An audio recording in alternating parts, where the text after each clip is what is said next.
Hi, I'm Mark and I'm here again to share God's Word on your life.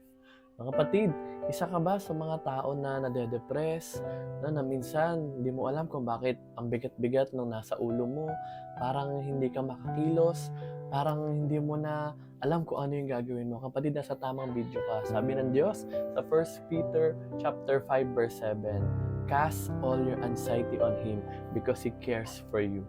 Na ipagkatiwala mo sa Diyos ang lahat ng alalahanin mo sa buhay sapagkat siya ay nagmamalasakit sa iyo. Kapatid, ang tanong, kaya ba pinagkakatiwala yung buhay mo ngayon? Kapag meron kang problema, pag may alalahanin ka, pag may kabigatan ka, ano yung una mong ginagawa? Di ba minsan, we choose to hang out with our friends, lumabas, gumimik, uminom, gawin yung gusto natin gawin. Pero at the end of the day, pag uwi mo, yung problema nandun pa rin. Yung kabigatan nandun pa rin. Yung sakit nandoon pa din. Yung pagluha mo nandun pa rin. Kapatid, kasi mali yung pinagkakatiwalaan mo ng buhay mo. Sabi ng Diyos, ipagkatiwala mo sa Kanya at bibigyan Kanya ng kagaangan ng iyong buhay. Sabi niya po sa Matthew 11:28, diba, "Come to me, all you who are weary and heavy burden, and I will give you rest." Bukod po sa nagmamalasakit sa iyo ang Diyos, siya po ay magbibigay din sa iyo ng kagaangan. Amen po ba? Sabi po ng Panginoon, lumapit ka sa akin. Ikaw na nahihirapan, ikaw na mayroong iba't ibang pagsubok, problema sa buhay, at bibigyan kita ng kagaangan. Amen po ba? Sa Diyos po natin matatagpuan yung kapahingahan na hinahanap po natin.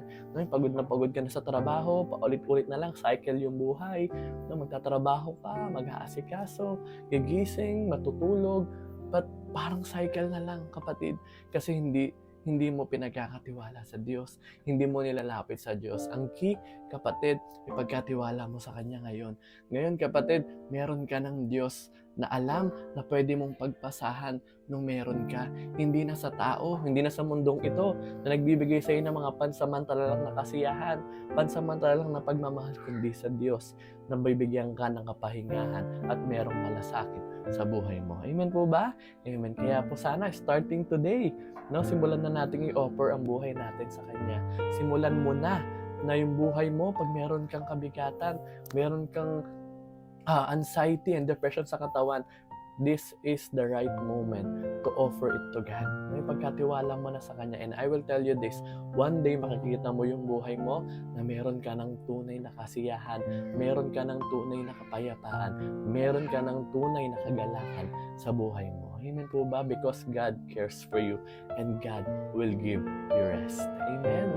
Bago po tayo mag-end, pwede po ba kita ulit ipag-pray na tayo mukot pumikit? Panginoon, I pray for this person na nanonood po ng video na ito. Dalangin ko, Panginoon, kung paano, Lord, sinabi mo sa iyong salita na ikaw po ay may malasakit sa kanya, ikaw po ay may pakialam sa kanya at magbibigay ng kagaangan ng buhay niya. I pray right now, Panginoon, habang kami nananalangin, maramdaman niya na, Panginoon, yung pagmamahal na galing sa iyo. Maramdaman niya na, Panginoon, yung yakap mo, maramdaman niya na, O Diyos, yung malasakit at yung kagaangan na galing po sa iyo. Holy Spirit, move upon his and her life right now, Panginoon. We know you are not limited by time and space. Salamat, Panginoon, and we declare one day, Panginoon, kami po ay makakaranas, O Diyos, ng kaganapan, ng kasiyahan, kapayapaan, pagmamahal mo sa buhay po namin. This is our prayer, and Jesus mighty name we pray, and everybody say, Amen and amen. Again, I'm Mark, and I'm here to mark your day with God's Word, God's comfort, blessing, love, peace, joy, at marami pa pong iba. This is Mark. Salamat po. God bless.